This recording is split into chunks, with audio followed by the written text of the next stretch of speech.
Você já se perguntou quanto tempo uma pessoa consegue fingir que está tudo bem enquanto seu mundo desmorona por dentro? Eu fingi por 23 anos.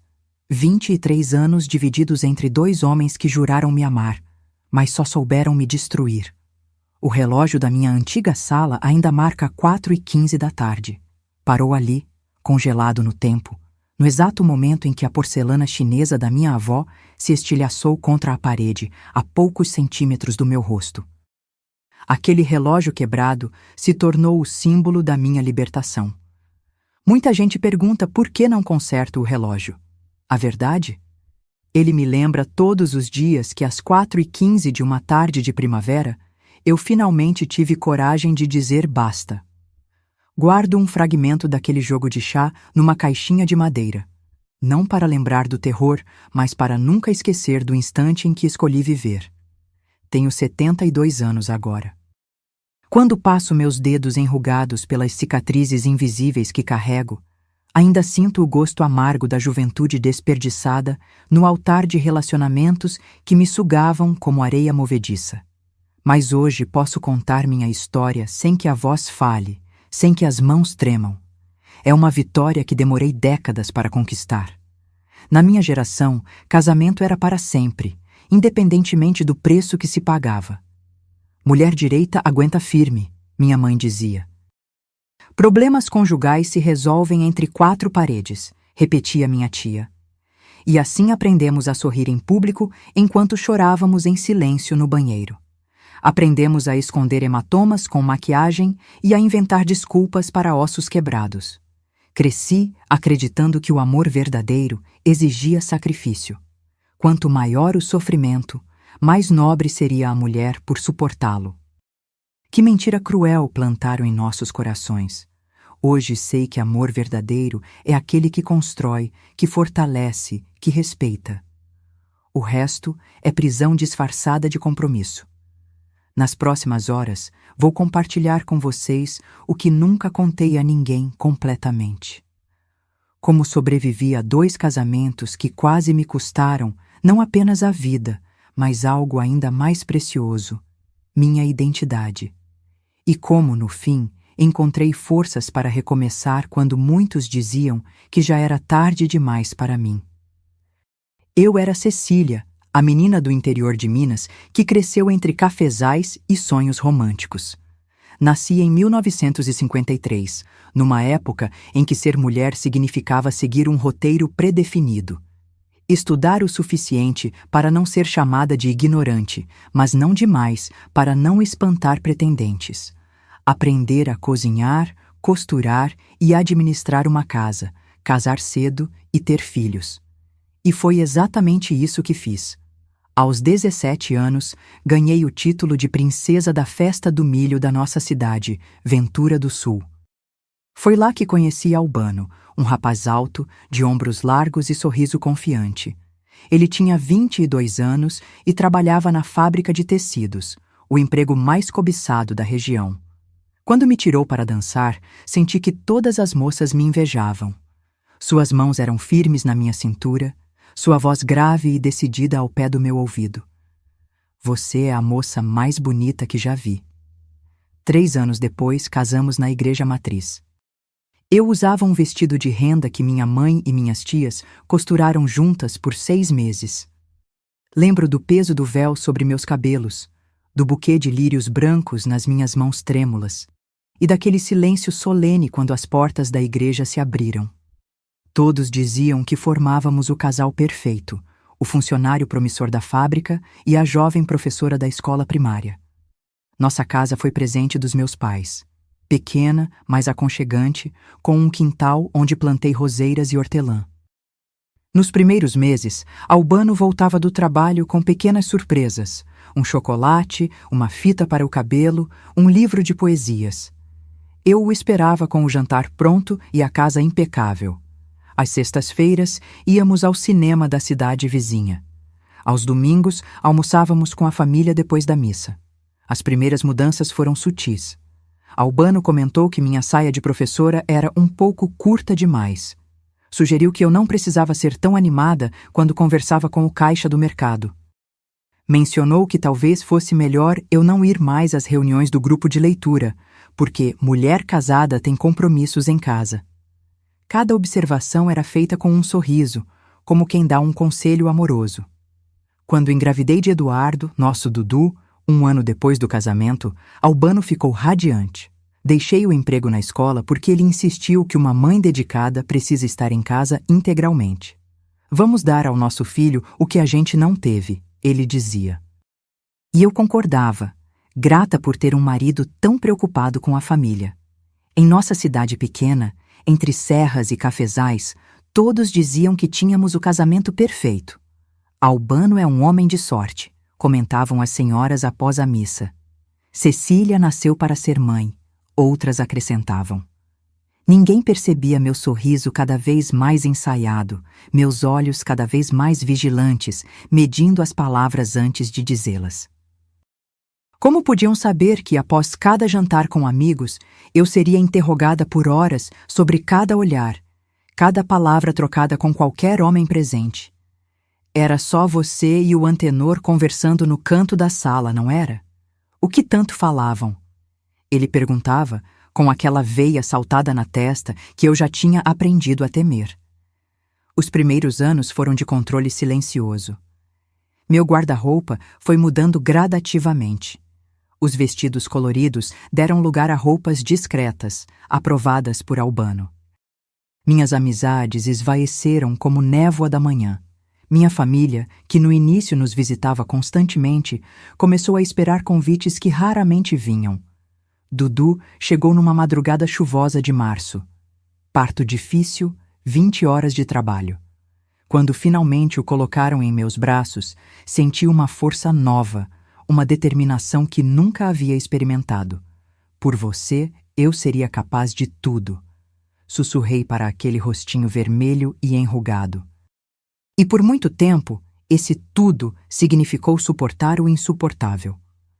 Meu filho tinha apenas 2 anos quando Albano perdeu o emprego na fábrica. A empresa estava reduzindo o quadro de funcionários, e ele, apesar de dedicado, foi um dos dispensados.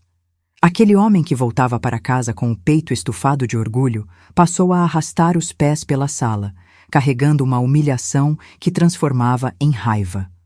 O álcool, que antes era apenas companheiro dos fins de semana, tornou-se presença diária. E com ele veio a primeira bofetada, por um jantar que esfriou enquanto ele estava no bar. Lembro de cambalear para trás, mais pelo choque do que pela força do golpe, a marca dos 5 dedos ardendo na minha face como ferro em brasa.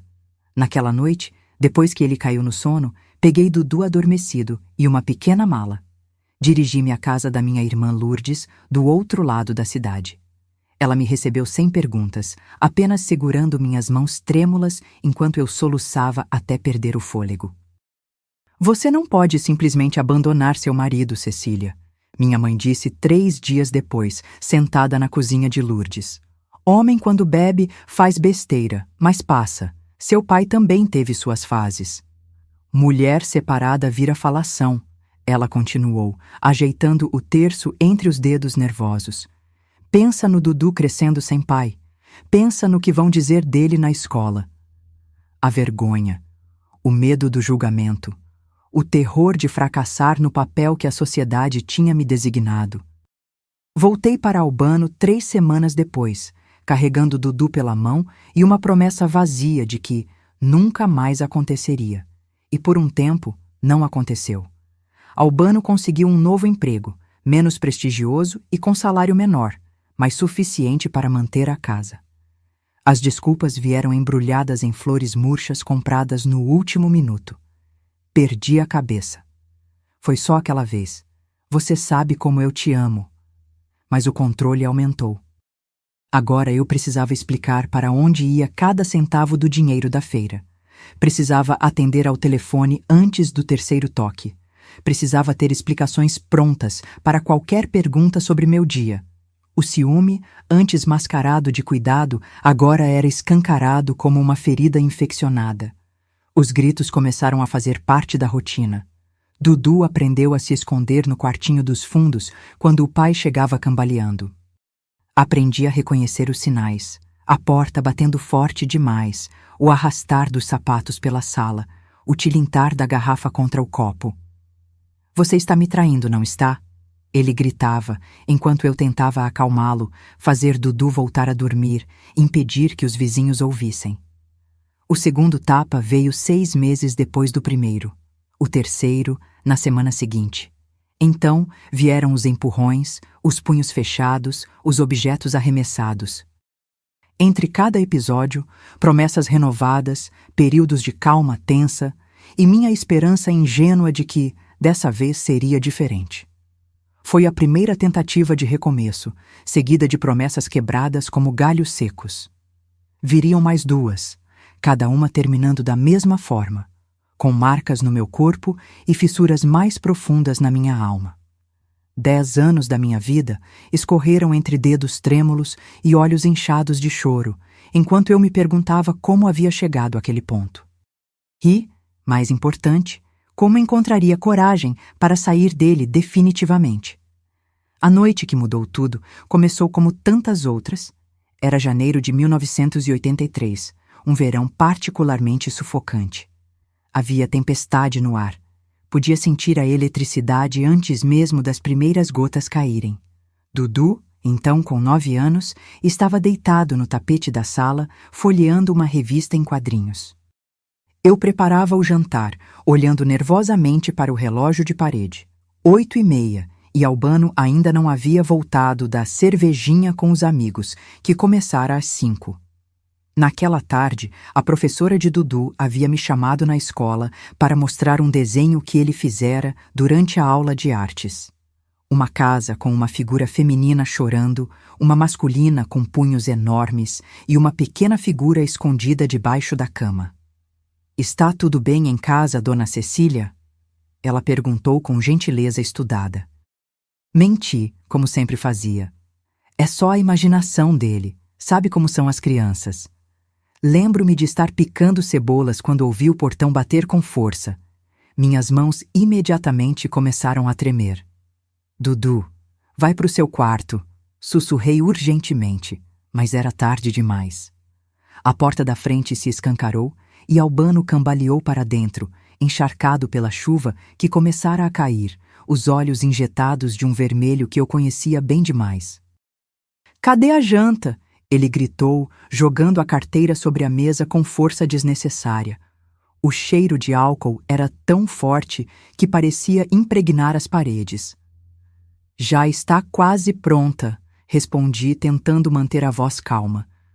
"Por que não toma um banho enquanto termino de preparar?" Ele ignorou a sugestão e foi até a geladeira, puxando uma nova garrafa de cerveja. Vi seus olhos se fixarem em Dudu, que continuava paralisado na sala, o gibi esquecido no chão. "O que você tá olhando, moleque? Tá julgando seu pai?" rosnou para o menino.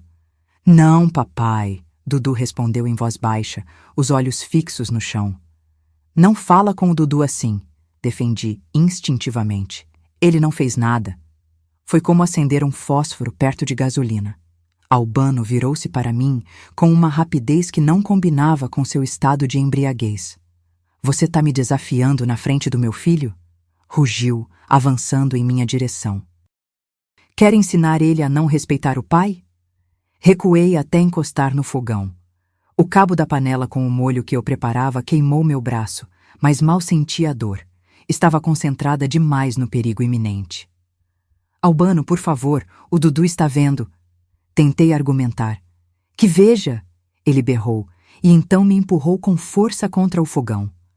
A panela virou, derramando o molho fervente sobre o piso.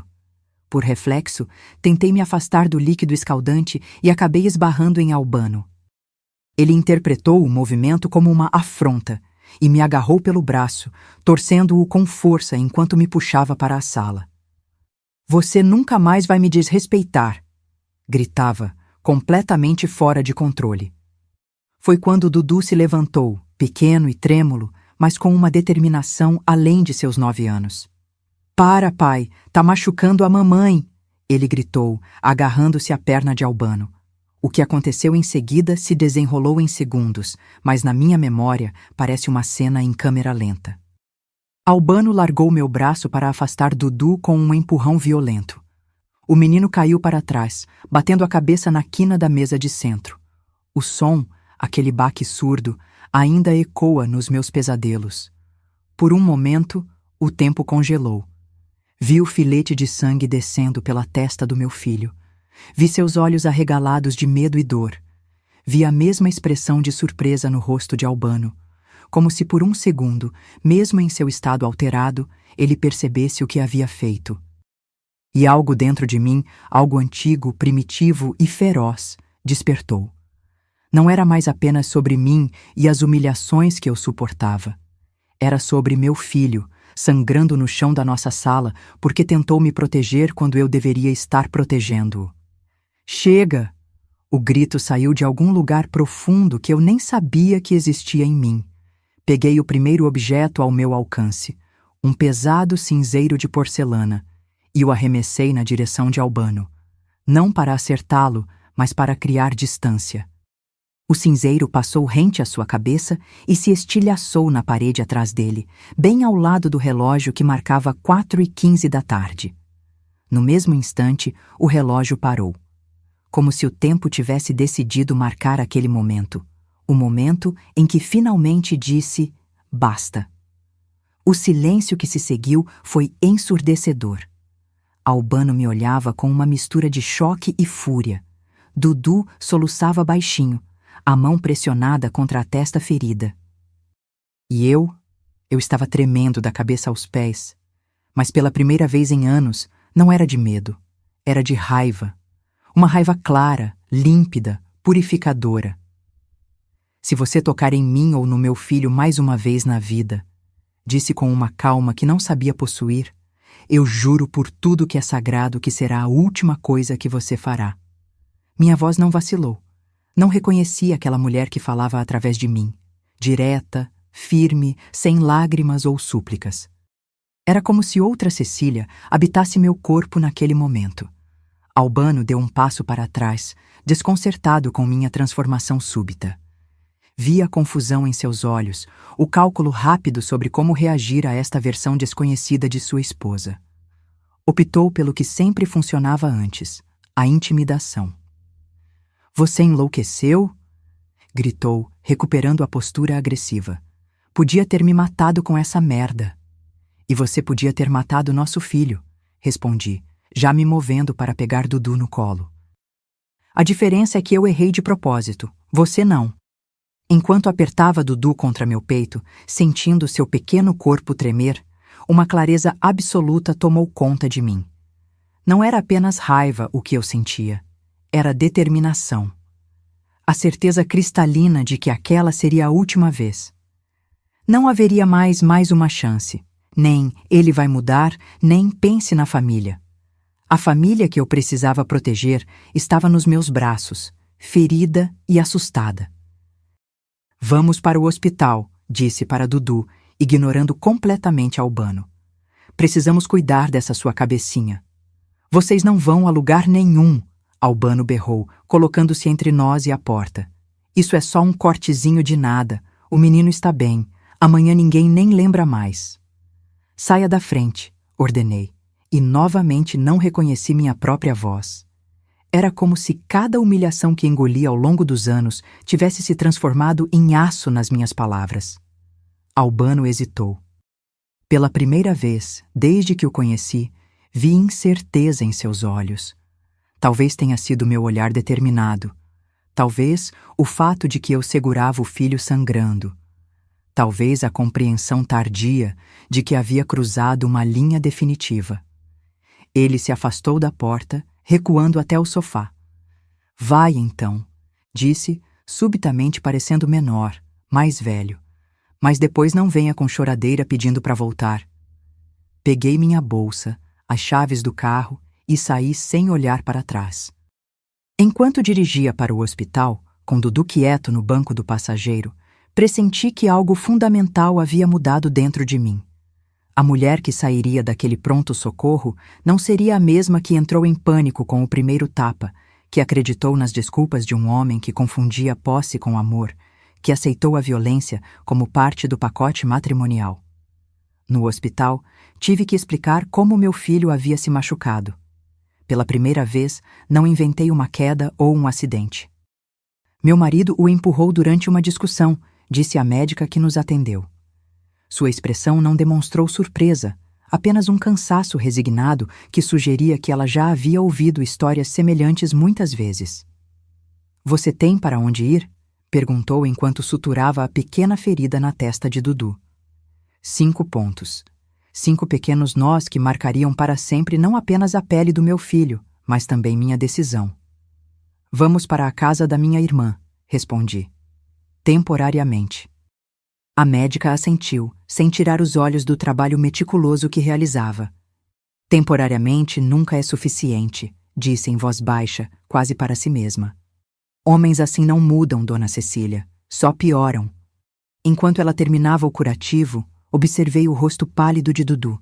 Seus olhos estavam inchados de tanto chorar, mas ele mantinha os lábios firmemente pressionados, tentando ser forte.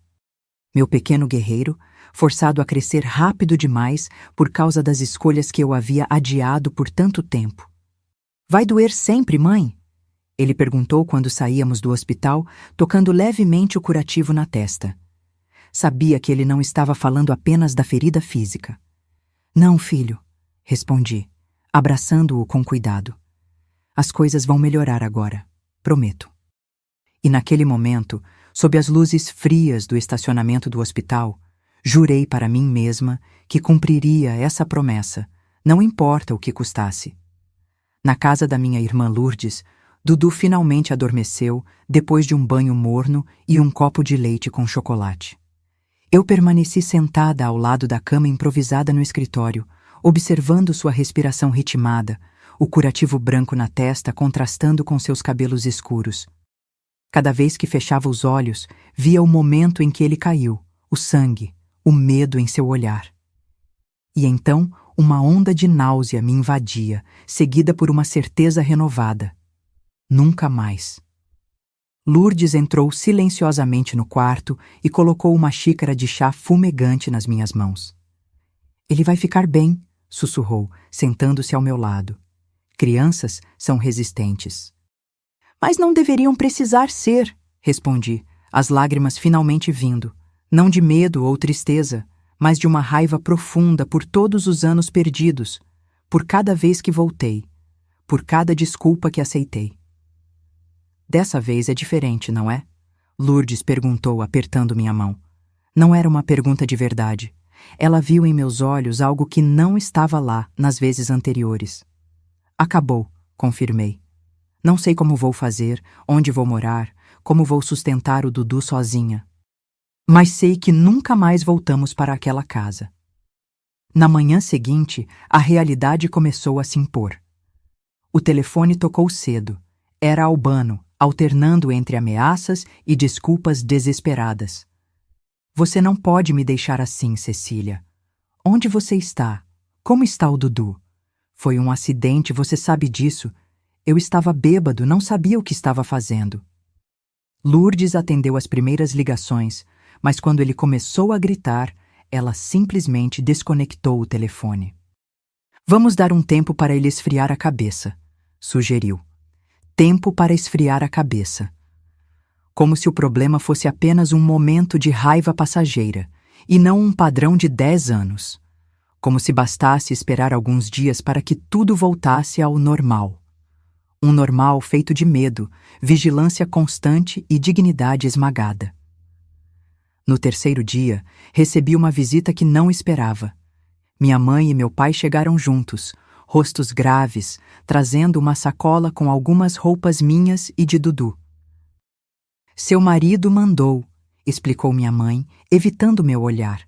Sentados na pequena sala de Lourdes, meus pais fizeram o que achavam ser seu dever, tentar restaurar meu casamento. Cecília, entendo que você esteja chateada, começou meu pai, as mãos grandes e calejadas inquietas sobre os joelhos. Mas você precisa pensar na família. Estou pensando na família, pai, respondi. Na minha família, eu e o Dudu. Não seja tão radical, minha mãe interveio, o terço já girando nervosamente entre os dedos. Albano está arrependido. Ele chorou quando conversamos com ele. Disse que vai procurar ajuda para parar de beber. Era a mesma conversa de sempre. As mesmas promessas. O mesmo ciclo que eu conhecia tão bem. A explosão de violência, o arrependimento teatral, a lua de mel temporária e, então, a tensão crescente até a próxima explosão. Desta vez, porém, havia uma diferença crucial. Eu não estava mais disposta a participar. Vocês viram a cabeça do Dudu? Perguntei, mantendo a voz baixa para que meu filho, brincando no quintal, não ouvisse. Vocês viram os 5 pontos que ele levou? E se tivesse sido pior? E se ele tivesse batido de outro jeito? Minha mãe desviou o olhar. Meu pai pigarreou, desconfortável. Acidentes acontecem, ele disse por fim. Albano nunca tinha machucado o menino antes. Mas me machucou muitas vezes, respondi, e vi o choque nos olhos deles. Não pelo fato em si, que suspeitavam há anos, mas por eu finalmente dizê-lo em voz alta. E desta vez, Dudu se machucou porque tentou me defender. Que tipo de vida é essa para uma criança? Naquela noite, depois que meus pais foram embora, sem a promessa de que eu voltaria para a casa que vieram buscar, Lourdes me ajudou a fazer planos concretos. Eu precisava trabalhar, encontrar um lugar para morar, consultar um advogado. A ideia do divórcio pairava no ar como uma palavra proibida. Em 1983, em nossa pequena cidade do interior, mulheres divorciadas eram vistas com desconfiança e pena. Não vai ser fácil, Lourdes admitiu enquanto listávamos minhas opções. Mas você tem formação como professora. Pode voltar a dar aulas.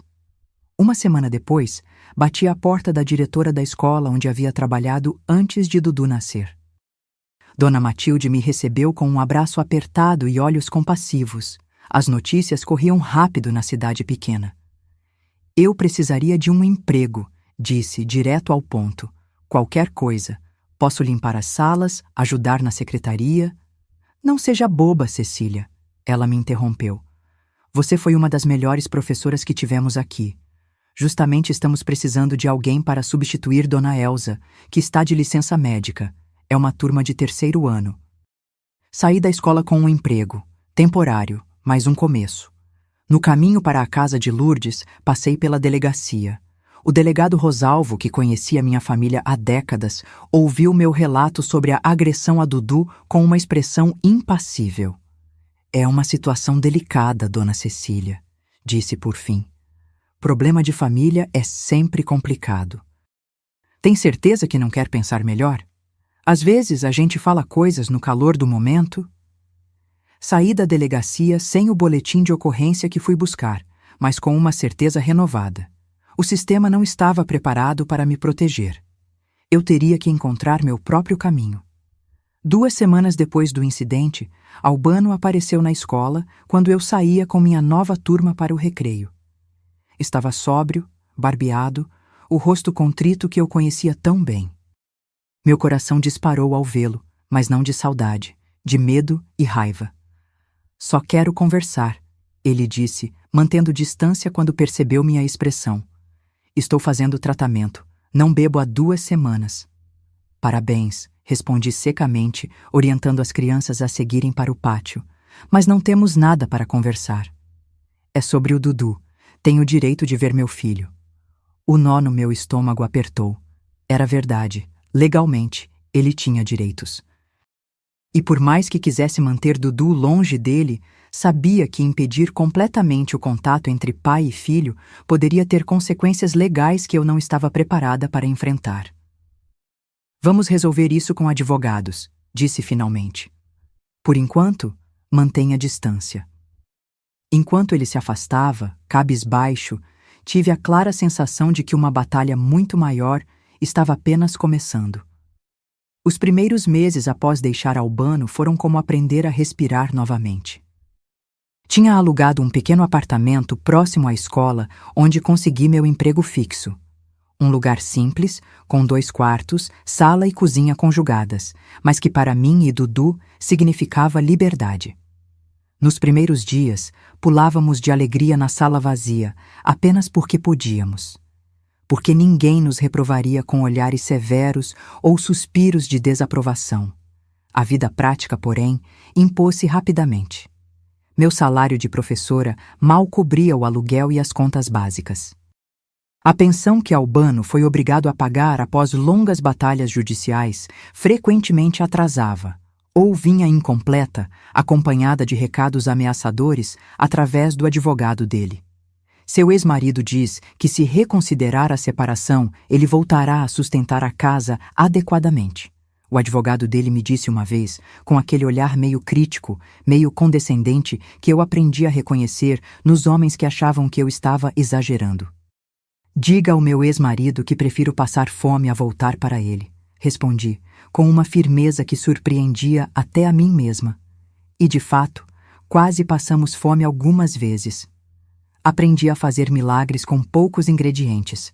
Nosso cardápio de fim de mês consistia principalmente em arroz, feijão e ovos. Quando sobrava algum dinheiro, comprava uma carne simples para o Dudu, que estava em fase de crescimento. Eu mesma ficava só com o caldo. A solidão também era um desafio constante.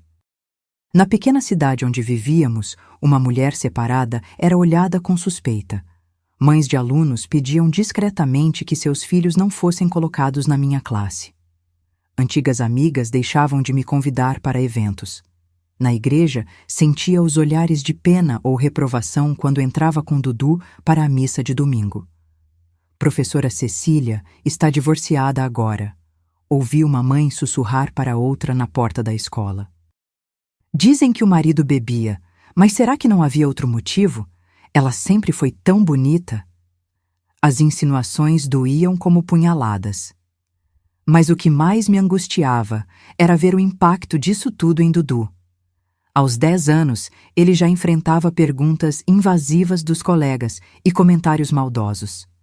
Uma tarde, chegou da escola com o uniforme rasgado e um olho roxo. "O que aconteceu, filho?" perguntei, o coração apertado. "Pedro disse que minha mãe é uma desquitada e que isso é vergonha", respondeu com voz embargada. "Eu disse que ele não podia falar assim de você e acabamos brigando." Abracei meu filho com força, dividida entre o orgulho por sua lealdade e a culpa por ele estar sofrendo as consequências das minhas escolhas. Naquela noite, sentados à nossa pequena mesa de jantar, tivemos uma conversa que mudaria nossa perspectiva.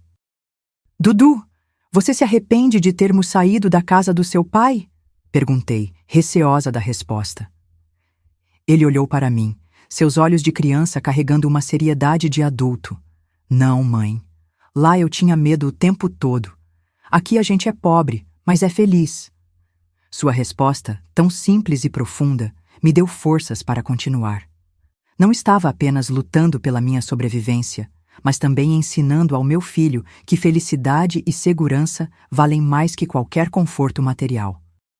Com o tempo, aprendemos a nos adaptar à nova vida. Dudu se transferiu para a escola onde eu dava aulas, o que facilitava nossa logística e permitia que eu ficasse de olho em como ele era tratado pelos colegas. Comecei a dar aulas particulares depois do expediente para complementar a renda. Aos finais de semana, fazia trabalhos de costura que minha mãe discretamente me enviava. Reconciliação silenciosa da sua parte, já que nunca admitiu abertamente apoiar minha decisão. 1 ano depois da separação, percebi que estava na hora de expandir meus horizontes. A cidade pequena nos sufocava com seus julgamentos e fofocas. Dudu precisava de um ambiente onde não fosse o filho da divorciada, e eu necessitava de oportunidades que me permitissem crescer profissionalmente. "Vamos nos mudar para Belo Horizonte", anunciei durante o jantar, observando com ansiedade a reação de Dudu. Tia Lourdes disse que pode nos abrigar enquanto encontramos nosso cantinho. Para minha surpresa, ele recebeu a notícia com empolgação. A capital mineira representava novas chances, longe dos olhares acusadores e das memórias dolorosas. A mudança, no entanto, trouxe desafios que eu não havia previsto. Na cidade grande, éramos apenas mais 2 pessoas anônimas lutando pela sobrevivência.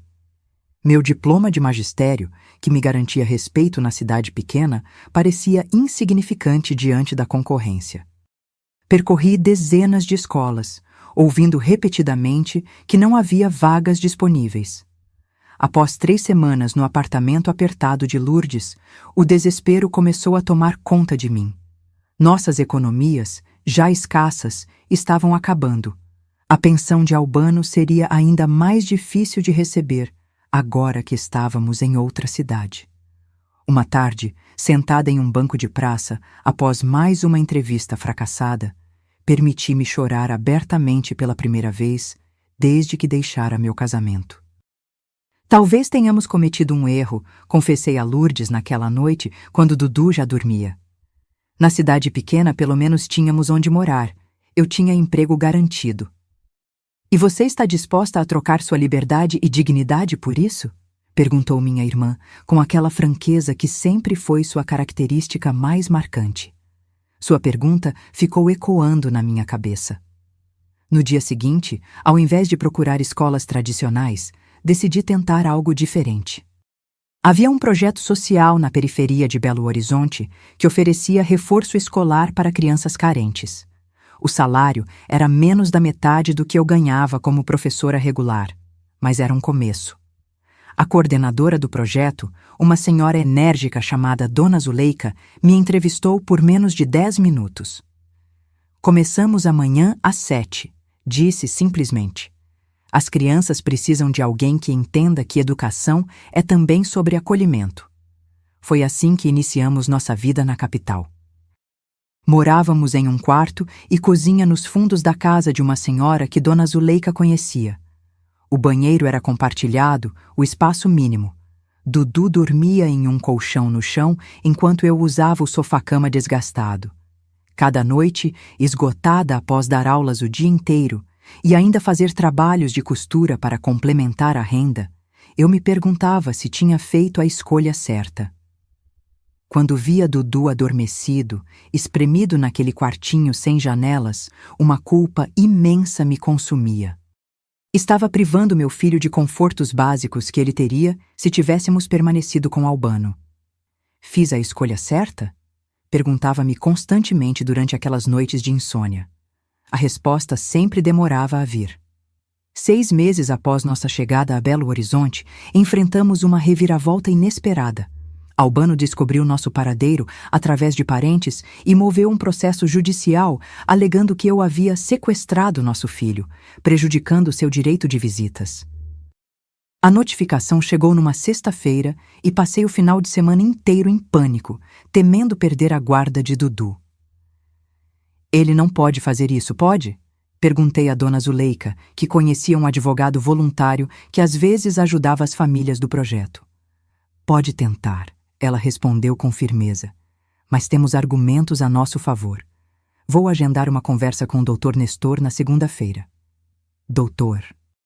Nestor, um senhor de cabelos grisalhos e óculos de armação grossa, ouviu minha história com atenção e sem julgamentos. Algo raro para mim até então. A senhora tem documentação sobre as agressões? Perguntou. Balancei a cabeça negativamente, sentindo o familiar nó de ansiedade se formando em meu estômago. Nunca registrei queixa. Só temos os prontos socorros de quando Dudu se machucou. Ele assentiu, pensativo. E o menino? Como ele se sente em relação ao pai? A resposta para essa pergunta era complexa. Apesar de tudo, Dudu sentia falta da figura paterna. Albano, com todos seus defeitos, ocasionalmente tinha momentos de carinho com o filho quando estava sóbrio. Pescarias aos domingos, partidas de futebol no quintal, histórias antes de dormir nas boas noites. É complicado, respondi honestamente. Acho que ele sente falta do pai que poderia ter tido, não do que realmente teve. Doutor.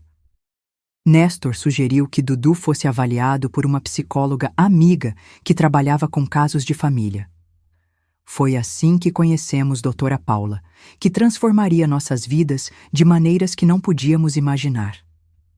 As sessões semanais com Doutora Paula revelaram o quanto Dudu havia sido afetado pela violência que presenciou.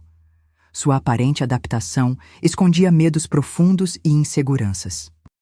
Ao mesmo tempo, As conversas com ela ajudaram meu filho a verbalizar seus sentimentos de forma mais clara, inclusive seu receio de voltar a conviver regularmente com o pai. Seu filho está demonstrando sinais claros de trauma, explicou-me a psicóloga após algumas sessões. Ele tem pesadelos recorrentes e desenvolveu um comportamento hipervigilante. Está sempre alerta, esperando que algo ruim aconteça. Suas palavras foram como um soco no estômago. Eu havia tirado Dudu daquele ambiente tóxico, mas os danos já estavam feitos. O que mais me surpreendeu, no entanto, foi quando a doutora Paula sugeriu que eu também fizesse terapia. Você sobreviveu a um relacionamento abusivo, Cecília. Isso deixa marcas que vão muito além dos hematomas físicos. Nunca havia pensado em mim mesma como uma sobrevivente. Na minha cabeça, eu era apenas uma mulher que havia falhado em manter seu casamento, que não soube ajudar o marido a superar seus problemas. A ideia de que eu também precisava de cura foi revolucionária. Com a ajuda da equipe jurídica pro bono que Dr. Nestor conseguiu mobilizar, obtivemos uma decisão favorável no processo. O juiz determinou que Albano poderia ter visitas supervisionadas a cada 15 dias, desde que comprovasse frequência em um programa de reabilitação para alcoolismo e controle de raiva. Isso não é o fim da batalha, advertiu o Dr. Nestor. É apenas o começo de um longo processo. Ele estava certo, mas pela primeira vez desde a separação, senti que estávamos construindo algo sólido, não apenas sobrevivendo dia após dia. A terapia abriu portas dentro de mim que eu nem sabia que estavam fechadas. Comecei a reconhecer padrões de comportamento autodestrutivos, a identificar as sementes da baixa autoestima plantadas durante anos de abuso emocional. 3 anos se passaram desde nossa mudança para Belo Horizonte. Dudu, agora com 13 anos, estava finalmente se adaptando bem à nova escola. Eu havia conseguido um cargo melhor em uma instituição educacional tradicional, o que nos permitiu nos mudar para um apartamento pequeno, mas só nosso. As visitas supervisionadas com Albano foram gradualmente se tornando menos tensas, principalmente porque ele realmente parecia estar se esforçando para mudar. Estava sóbrio há mais de 2 anos e frequentava regularmente suas sessões de terapia. A vida parecia finalmente estar entrando nos trilhos quando conheci Salomão em um evento pedagógico na universidade. Professor universitário de literatura brasileira, ele tinha uma presença que imediatamente atraía a atenção. Alto, de porte elegante e uma voz profunda que parecia feita para recitar poesias. Quando se aproximou após minha apresentação sobre métodos inovadores de alfabetização, senti um frio na barriga que não experimentava há anos. Sua abordagem sobre Paulo Freire é fascinante, comentou, me entregando um cartão. Gostaria muito de continuar esta conversa em outro momento. Depois de tantos anos focada apenas em sobreviver e criar meu filho, a ideia de me permitir sentir atração por alguém parecia quase absurda. Ainda assim, uma semana depois, aceitei seu convite para um café após o expediente. Salomão era tudo o que Albano não fora. Culto, refinado, atencioso. Falava de literatura com paixão genuína, ouvia minhas opiniões com interesse verdadeiro e, mais importante, parecia admirar minha jornada como mãe solo. Você é uma mulher extraordinária, Cecília, disse durante nosso 3º encontro. Enfrentou adversidades que teriam quebrado outras pessoas e ainda consegue sorrir com essa doçura. Após 6 meses de encontros casuais, Salomão conheceu Dudu. Meu filho, agora entrando na adolescência, inicialmente se mostrou reservado e um tanto hostil. Não precisamos de ninguém, mãe, disse-me em particular depois do primeiro jantar com Salomão. Estamos bem assim, só nós 2. Respeitei seus sentimentos, mas continuei vendo Salomão discretamente. Ele parecia entender a situação delicada e nunca pressionou por mais do que eu estava pronta para oferecer. Com o tempo, Dudu começou a se abrir, especialmente quando Salomão o ajudava com as tarefas escolares e conversava sobre livros que ambos apreciavam. Foi durante esse período que notei as primeiras pequenas bandeiras vermelhas, sinais tão sutis que facilmente poderiam ser descartados como insignificantes. Comentários sobre meu modo de falar. Querida, é problema, não pobrema. É constrangedor quando você comete esses deslizes em público. Críticas veladas às minhas roupas. Você ficaria ainda mais bonita com algo mais sofisticado. Opiniões sobre como eu educava Dudu. Ele precisa de mais disciplina, Cecília. Você o mimou para compensar a ausência do pai. Cada comentário era sempre embrulhado em um sorriso gentil ou seguido por um elogio, tornando difícil determinar onde terminava a preocupação genuína e começava o controle disfarçado. Quando Salomão me pediu em casamento, durante um jantar romântico em seu apartamento elegante no bairro da Savassi, senti uma mistura contraditória de emoções. Felicidade pelo que parecia ser uma segunda chance no amor e uma inquietação que não conseguia nomear. Podemos ir devagar, ele assegurou, percebendo minha hesitação. Sei que você e Dudu precisam de tempo para se acostumar com a ideia. Consultar Dudu foi minha prioridade. Aos 14 anos, meu filho tinha opiniões fortes e merecia ser ouvido sobre uma decisão que afetaria diretamente sua vida. Se ele te faz feliz, mãe, respondeu com um dar de ombros típico de adolescente, mas seus olhos revelavam preocupação. Mas você gosta dele? Insisti. Ele é legal comigo, respondeu vagamente.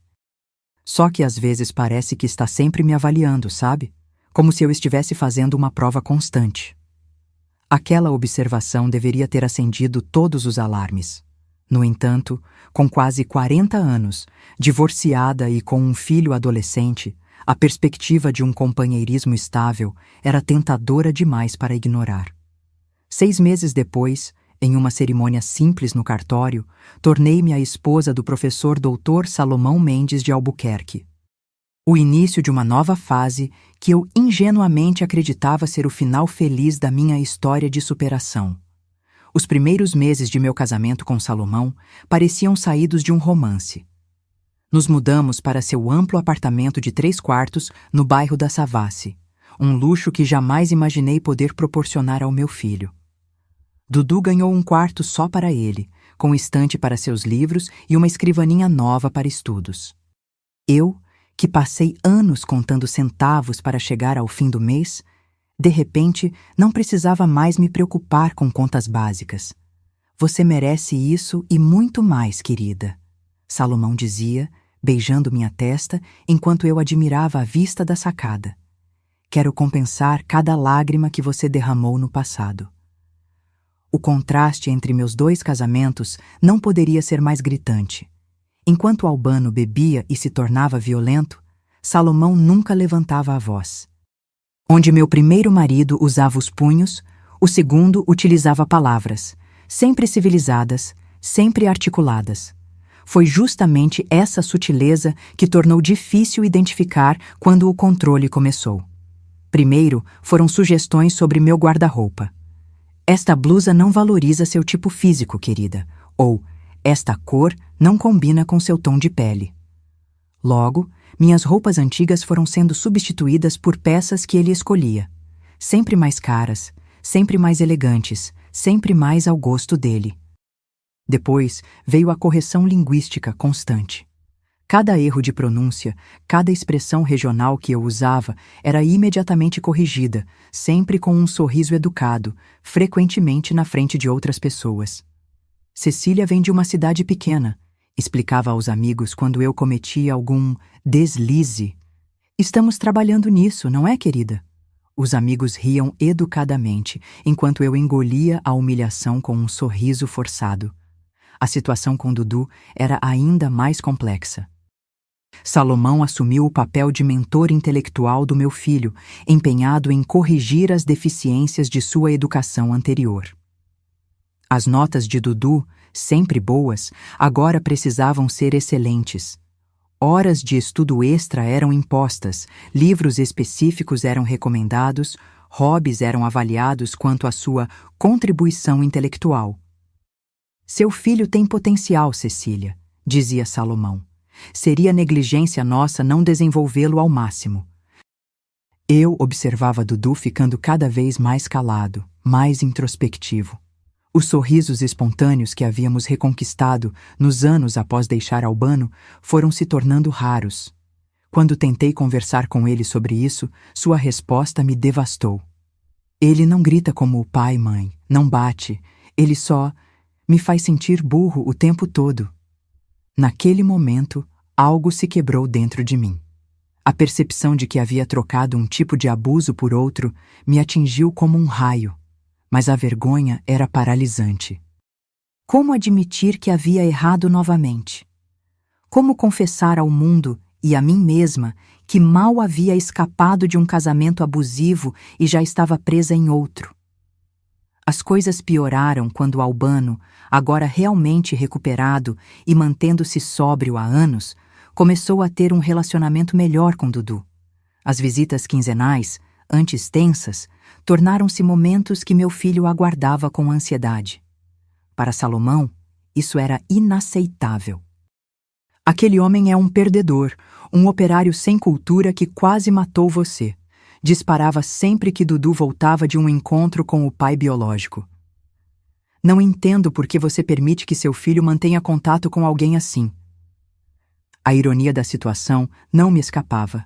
Albano, o homem que tanto me maltratou fisicamente, parecia estar genuinamente mudado, enquanto Salomão, o príncipe encantado que veio me salvar, revelava-se um tirano emocional. A tensão em casa aumentava a cada dia. Dudu se fechava cada vez mais em seu quarto. Eu caminhava em ovos para não decepcionar Salomão, e meu marido intensificava seu controle sobre cada aspecto de nossas vidas. O estopim estava prestes a explodir. Foi numa quinta-feira à noite que tudo culminou. Salomão havia convidado alguns colegas da universidade para jantar em casa, pessoas importantes para sua carreira, como ele fez questão de frisar durante toda a semana anterior. Passei dias planejando o cardápio, limpando cada canto do apartamento, ensaiando mentalmente conversas para não cometer gafes culturais. Dudu deveria estar presente, vestido adequadamente e demonstrar o quanto havia evoluído sob a tutela do padrasto. Meu filho, agora com 15 anos, concordou relutantemente após perceber como aquilo era importante para mim. Só desta vez, mãe, disse ele, ajustando a gravata que Salomão insistiu que usasse. Mas depois quero conversar com você sobre algo importante. O jantar começou bem. Servi a entrada, uma sopa de aspargos que pratiquei 3 vezes para acertar o ponto, e os convidados pareciam impressionados tanto com a comida quanto com nosso apartamento impecavelmente decorado. Salomão brilhava em seu papel de anfitrião, com aquela eloquência que sempre me encantou. O desastre aconteceu quando servi o prato principal. Um molho bechamel, que acompanhava o filé, transbordou no fogão, causando fumaça e um cheiro de queimado que rapidamente invadiu a sala de jantar. Corri para a cozinha para controlar os danos, mas o estrago já estava feito. O alarme de incêndio disparou, a fumaça se espalhou e ouvi as risadas nervosas dos convidados. Salomão apareceu na porta da cozinha, o rosto uma máscara de controle que mal disfarçava sua fúria. Você tinha um único trabalho esta noite, sibilou entre dentes. Um único trabalho. Foi um acidente, respondi, tentando salvar o que restava do molho. Posso improvisar algo rápido. Como sempre, não é? Improvisando porque não consegue fazer nada direito da primeira vez. Suas palavras me atingiram como uma bofetada. Respirei fundo, tentando manter a compostura. Por favor, vá entreter nossos convidados enquanto resolvo isso. Quando voltei à sala com o prato principal, sem o molho, mas ainda apresentável, encontrei Salomão entretendo os convidados com uma história. Minha história. Então, ela apareceu naquela conferência, recém-saída de um casamento com um alcoólatra violento, tentando falar sobre Paulo Freire como se entendesse alguma coisa. Ele ria, gesticulando com sua taça de vinho. Vocês precisavam ver, usando aquelas roupas de brechó, com aquele sotaque interiorano. Os convidados pareciam constrangidos, mas Salomão continuava, embriagado não pelo vinho, mas pelo próprio senso de superioridade. Foi um projeto de caridade da minha parte, confesso. Pensei, esta mulher precisa de ajuda. E vejam só hoje, praticamente apresentável em sociedade. Foi então que Dudu se manifestou, sua voz adolescente quebrando o silêncio chocado que havia se instalado. Minha mãe não é um projeto de caridade, disse, levantando-se da mesa. Ela é a pessoa mais forte e inteligente que conheço. Salomão virou-se para ele, o sorriso congelado no rosto. Dudu, os adultos estão conversando. Por que não vai para seu quarto? Não, respondeu meu filho com uma firmeza que me surpreendeu. Estou cansado de ver você tratando minha mãe como se ela fosse inferior. Ela sobreviveu a coisas que você nem imagina. O silêncio na sala era absoluto. Coloquei a travessa na mesa, minhas mãos tremendo. Naquele momento, era como se pudesse me ver de fora. Uma mulher de 40 e poucos anos, domesticada pela vergonha, diminuída por alguém que jurou amá-la. Vi no meu filho a coragem que eu havia perdido em algum momento do caminho. Salomão levantou-se, o rosto contorcido em uma fúria contida. Você vê o que está causando com sua incompetência? Até seu filho está desrespeitando a mim e aos nossos convidados. Ele deu um passo em minha direção, o dedo em riste apontado para meu rosto, e nesse exato momento, algo despertou dentro de mim. O tempo pareceu congelar naquele momento. Salomão aproximava-se com o dedo apontado para meu rosto, sua expressão contorcida de raiva me lembrando terrivelmente as explosões de Albano. Décadas de medo acumulado dispararam em meu corpo como um alarme. Mas desta vez, algo diferente aconteceu dentro de mim. Dei um passo para trás, agarrei a porcelana chinesa que decorava a mesa lateral, herança da minha avó, uma das poucas coisas que trouxe para este casamento, e a segurei com firmeza diante do peito.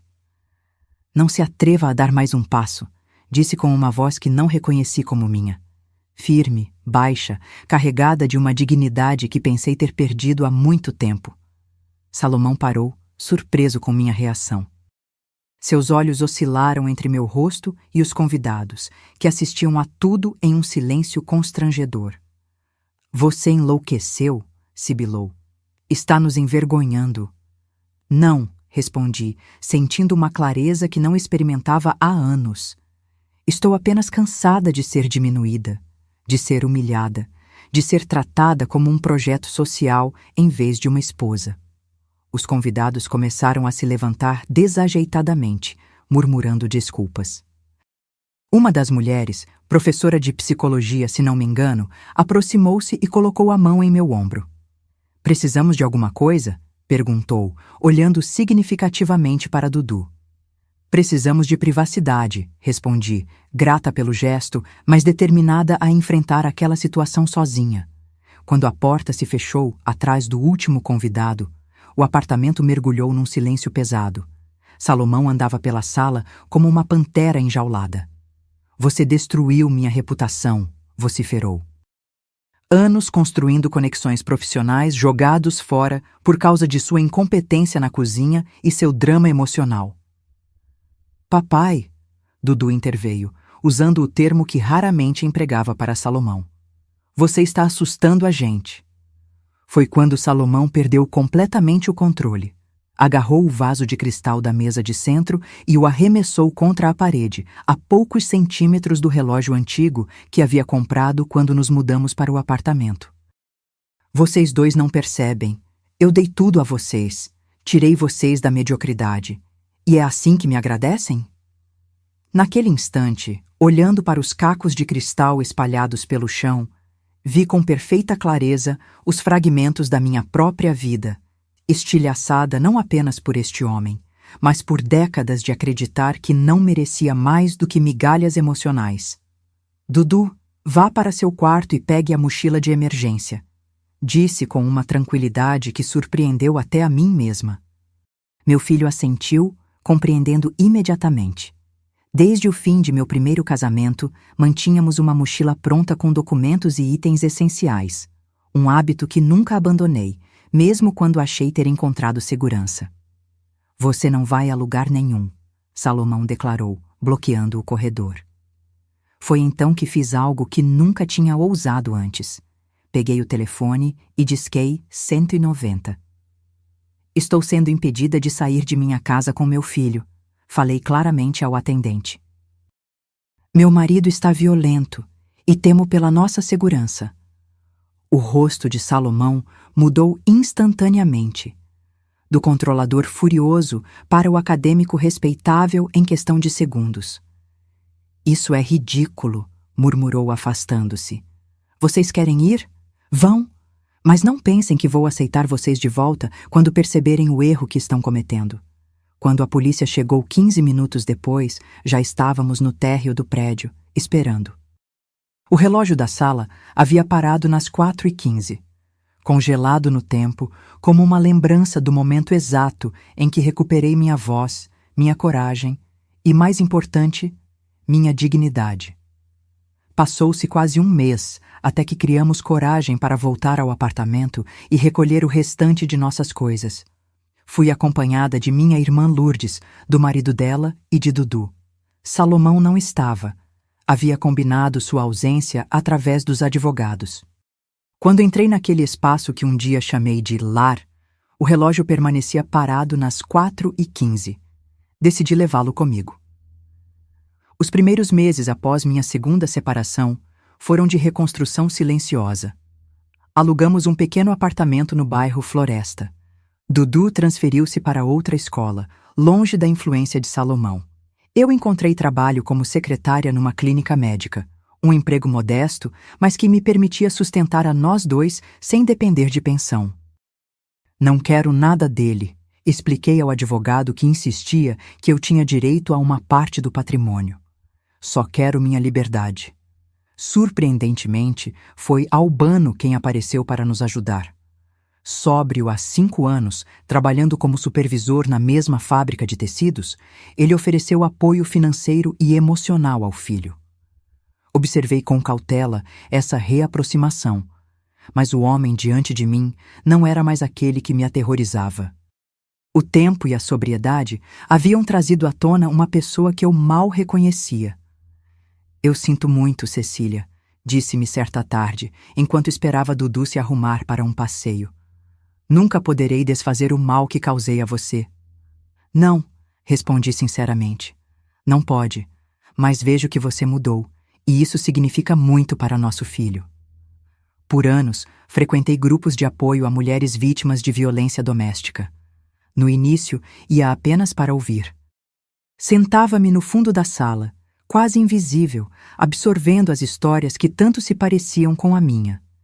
Gradualmente, encontrei minha voz.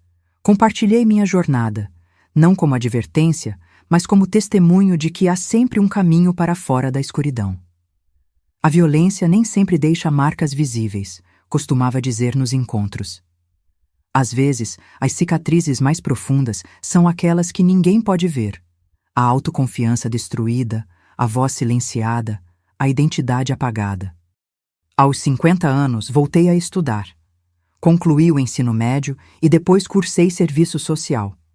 Foi um caminho lento, uma matéria por semestre, equilibrando trabalho e estudos, mas cada pequena conquista reforçava em mim a certeza de que nunca é tarde para recomeçar. Dudu formou-se em psicologia, inspirado talvez por nossa história.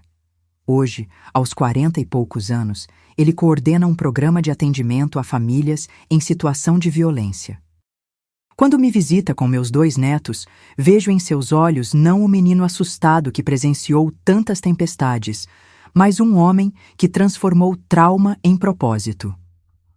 O relógio parado às 4h15 ainda decora minha sala.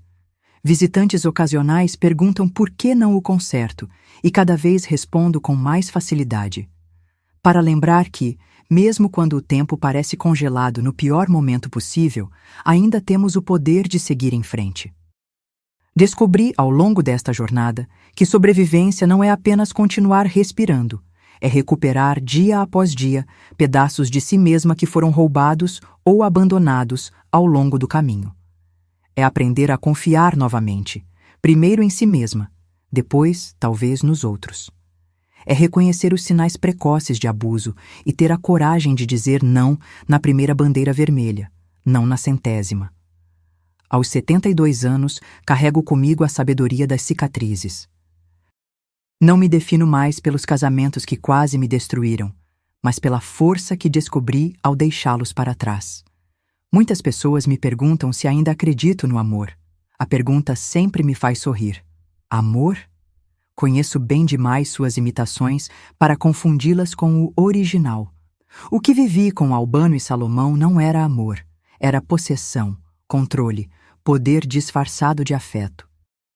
O verdadeiro amor aprendi em outras fontes, no olhar de cumplicidade entre minha irmã Lourdes e seu marido quando completaram 50 anos juntos, na dedicação das mulheres do grupo de apoio que seguravam as mãos umas das outras durante os relatos mais dolorosos, na paciência de Dudu explicando tecnologia à sua mãe confusa, no riso das minhas netas quando lhes conto histórias de antigamente.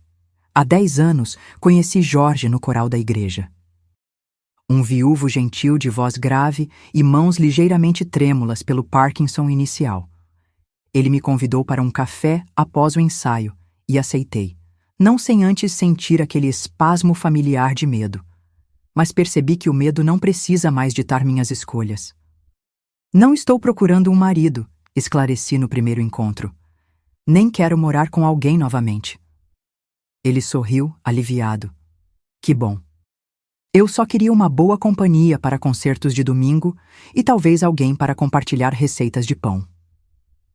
6 anos depois, Jorge e eu ainda mantemos nossos apartamentos separados e nossas vidas independentes. Nos vemos 3 vezes por semana, viajamos ocasionalmente, e quando os tremores dele pioram, estou por perto para ajudar. Quando minha artrite ataca, ele lê para mim. Não há cobranças, não há jogos de poder. Apenas 2 idosos que descobriram que companheirismo não precisa custar a liberdade de ninguém. É isso que gostaria de dizer a todas as mulheres que ainda estão presas em relacionamentos que as diminuem. Existe vida além do medo. Existe uma versão sua, talvez adormecida, talvez ferida, mas ainda viva, esperando para respirar novamente. Não se engane pensando que abuso é apenas o punho fechado ou o grito raivoso. Às vezes, é o comentário constante sobre seu peso, sua inteligência, sua competência. É o isolamento gradual de amigos e família. É a sensação constante de estar pisando em cascas de ovos para não provocar a próxima tempestade.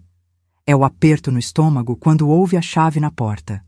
É a culpa cultivada por qualquer desejo de independência. Se você se reconhece em qualquer parte desta história, saiba que não está sozinha. Saiba que merecer respeito não é privilégio de poucos, é direito de todos. Saiba que nunca, jamais é tarde demais para recomeçar. Eu tinha 43 anos quando deixei meu segundo casamento. Pessoas me diziam, a essa altura da vida, vai recomeçar do zero? Sim, recomecei. E cada década que vivi desde então tem sido mais plena, mais autêntica que todas as anteriores. Hoje, quando olho para o relógio parado da minha sala, não vejo um símbolo de trauma, mas um monumento à coragem. Às 4h15 de uma tarde qualquer, uma mulher assustada decidiu que merecia algo melhor. E encontrou. Se você está naquele momento, seu próprio 4h15, quero que saiba. Do outro lado do medo existe um mundo inteiro esperando por você. Um mundo onde sua voz importa. Onde seus sonhos têm valor. Onde você pode envelhecer com dignidade, cercada não por medo, mas por paz. E acredite em mim quando digo, aquele primeiro passo em direção à liberdade, por mais aterrorizante que pareça, é o começo da vida que você sempre mereceu viver.